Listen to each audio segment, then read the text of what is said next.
So hello guys, आज हम करेंगे क्लास 9 चैप्टर 8 एक्सरसाइज 8.1 का क्वेश्चन नंबर 6। आज हम करेंगे।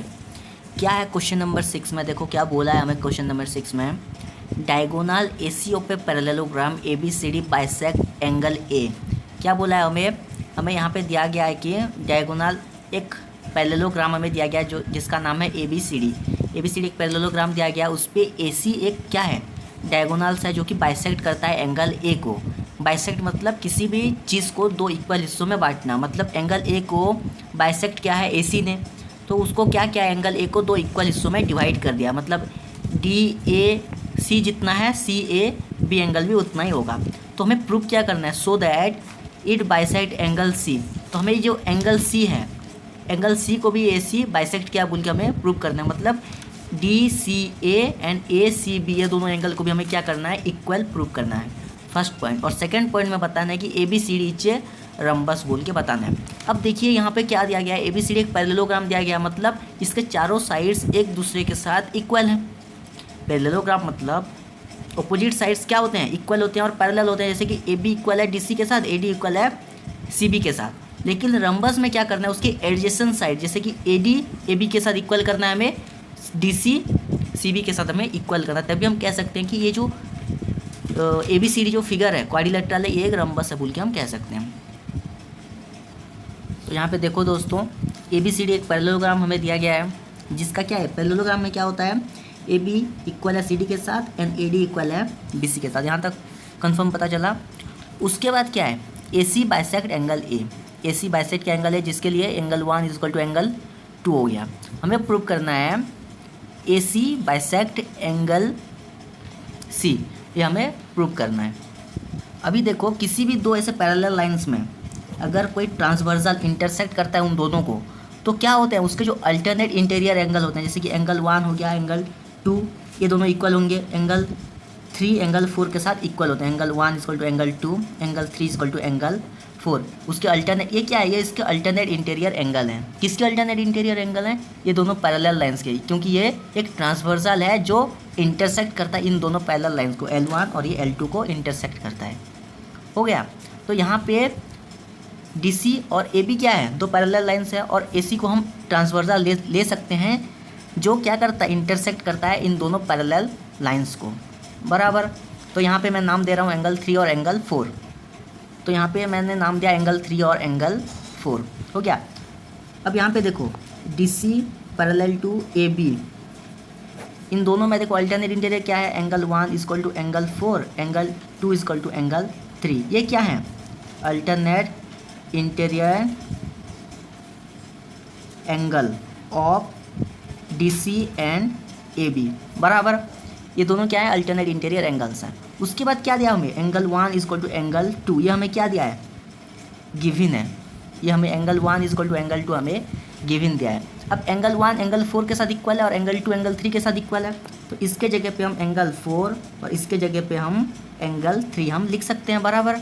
तो क्या हम यहाँ पे कर सकते हैं, एंगल 1 इक्वल हो गया एंगल 2 के साथ, एंगल 2 इक्वल हो गया एंगल 3 के साथ, एंड एंगल 3 इक्वल हो गया एंगल 4 के साथ। मतलब ये चारों एंगल एक दूसरे के साथ क्या है, इक्वल है, बराबर। तो यहाँ पे क्या कह सकते हैं, ए सी बाइसेक्ट एंगल सी कह सकते हैं, क्योंकि एंगल 3 इक्वल एंगल 4 के साथ। सो ए सी सॉरी यार पेन खत्म हो गया, ए सी बाइसेक्ट एंगल सी हम कह सकते हैं। यहाँ से हमारा फर्स्ट पॉइंट प्रूफ हो गया, प्रूफ्ड। उसके बाद हमें क्या प्रूफ करना है, सेकंड में ए बी सी डी एक रम्बस है बोल के हमें प्रूव करना है। अब यहाँ पे देखो, हमें किसी भी क्वाड्रिलेटरल्स को एक रम्बस प्रूव करने के लिए क्या करना पड़ता है, उसके चारों साइड्स को एक दूसरे के साथ इक्वल करना पड़ता है। अभी यहाँ पे ए बी सी डी एक पैरेललोग्राम बोल के दिया गया है, तो पैरेललोग्राम्स में क्या होता है, उसके ऑपोजिट साइड्स तो एक दूसरे के साथ इक्वल हैं ही, लेकिन उसके एडजेसेंट साइड जैसे कि ए बी ए डी के साथ हो गया या फिर डी सी सी बी के साथ हो गया, उसके एडजेसेंट साइड्स तो इक्वल नहीं है, मतलब बोला तो नहीं गया यहाँ पे। तो हमें क्या करना है, उसके एडजेसेंट साइड्स को इक्वल करना है, तभी हम कह सकते हैं कि ये एक ए बी सी डी जो क्वाड्रिलेटरल्स है ये एक रम्बस है बोल के हम कह सकते हैं। तो देखो यहाँ पे हम किसी भी एक ट्रायंगल्स में लेंगे, in triangle A B C, in triangle A B C, triangle A B C में देखो हमने फर्स्ट पॉइंट में क्या प्रूव किया था, angle 1 equal to angle 2 equal to angle 3 equal to angle 4, ये हमने प्रूव किया था। पता नहीं है सारे पेन्स कैसे ख़त्म हो जा रहे हैं। तो यहाँ पे देखो हमने फर्स्ट पॉइंट में क्या प्रूव किया था कि सारे एंगल्स इक्वल हैं। अभी क्या मैं कह सकता हूँ एंगल 1 इक्वल है एंगल 3 के साथ, कह सकता हूँ ना, क्योंकि एंगल 1 2 3 4 सारे एंगल्स अगर इक्वल हैं तो एंगल 1 एंगल 3 के साथ इक्वल है, मैं कह सकता हूँ। हो गया। अभी एंगल 1 का अपोजिट वाला साइड कौन सा है, BC, और एंगल 3 का अपोजिट साइड कौन सा है, AB। ये क्या होंगे, एक दूसरे के साथ इक्वल होंगे। इसका रीज़न क्या होगा, sides opposite to equal angles are equal, मतलब जो एंगल्स इक्वल हैं उसके अपोजिट साइड्स, उस एंगल के अपोजिट साइड्स क्या होते हैं, हमेशा इक्वल होते हैं। तो यहाँ पे क्या मैं लिख सकता हूँ, एंगल 1 का अपोजिट इक्वल है AB के साथ। इसका रीज़न होगा side opposite to equal angle are equal. अब BC AB के साथ इक्वल हो गया, ये फर्स्ट वाला प्रूफ हुआ। अब हमें सेकंड में क्या प्रूफ करना है, AD और DC। तो यहाँ पे क्या लेंगे, इन ट्राइंगल ADC, इसमें हम लेंगे, इसमें भी हमने फर्स्ट में प्रूव किया था angle 1 equal to angle 2 equal to angle 3 equal to angle 4, चारों एंगल्स को हमने प्रूव किया था। तो एंगल 4 इक्वल होगा एंगल 2 इक्वल होगा एंगल 4 के साथ, बराबर। तो एंगल 2 का और 4 का अपोजिट साइड्स कौन कौन से हैं, देखो एंगल 2 का अपोजिट DC और एंगल 4 का अपोजिट AB, ये क्या होंगे, एक दूसरे के साथ इक्वल होंगे। AD opposite to DC, angle 2 का अपोजिट DC इक्वल है किसके साथ, एंगल 4 किसके साथ इक्वल है, AD। इसका भी रीज़न होगा side opposite to equal angle are equal. तो यहाँ पे हम कह सकते हैं सो ABCD इज ए, यहाँ पे ABCD जो क्वाड्रिलेटरल्स है एक रंबस है बोल के हम डायरेक्ट कह सकते हैं। हम किसी भी क्वाड्रिलेटरल्स को रंबस कब बोलेंगे, जब उसके चारों साइड्स एक दूसरे के साथ इक्वल होंगे, तभी हम उसको रंबस कहते हैं। और इसके चारों साइड्स एक दूसरे के साथ इक्वल हैं, है कि नहीं। AB BC के साथ भी इक्वल है, AD के साथ भी इक्वल है, CD के साथ, देखो AB BC के साथ भी इक्वल है, CD के साथ भी इक्वल है, CD अगर AD के साथ इक्वल है तो AB AD के साथ भी इक्वल होगा, है कि नहीं। मतलब AB ये तीनों साइड्स के साथ इक्वल है, AD भी इन तीनों साइड्स के साथ इक्वल है, DC तीनों साइड्स के साथ इक्वल है, तभी हम इस क्वाड्रिलेटरल्स को एक रंबस है बोल के हम कहेंगे।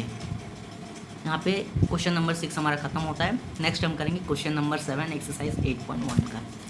सो प्लीज़ आदित्य फाउंडेशंस पे बने रहने के लिए आदित्य फाउंडेशंस को लाइक करें, ज़्यादा से ज़्यादा लोगों तक शेयर करें और इस चैनल को सब्सक्राइब करें और एक मेंबर बने आदित्य फाउंडेशंस का।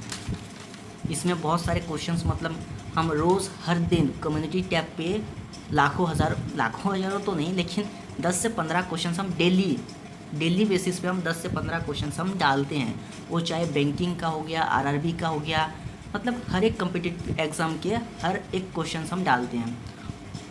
इस डालने का मतलब क्या है, मैं यहाँ पे क्लास 9 का पढ़ा रहा हूँ और कॉम्पिटिटिव एग्ज़ाम का जो क्वेश्चंस डाल रहा हूँ, मतलब यहाँ पे क्लास 9 से लेके कॉम्पिटिटिव एग्ज़ाम के स्टूडेंट तक हर एक स्टूडेंट आदित्य फाउंडेशंस पे जुड़ के रह के प्रैक्टिस कर सकते हैं। इसका मतलब ये है, मतलब मैं पढ़ा रहा हूँ क्लास 9 का और डाल रहा हूँ कॉम्पिटिटिव एग्ज़ाम का, मतलब इसमें थोड़ा बहुत फ़र्क तो है ना। ऐसा नहीं है, मैं कॉम्पिटिटिव लेवल के एग्ज़ाम का भी मतलब पढ़ाता हूँ, लेकिन अभी क्या है मेरे पास उतना मतलब ये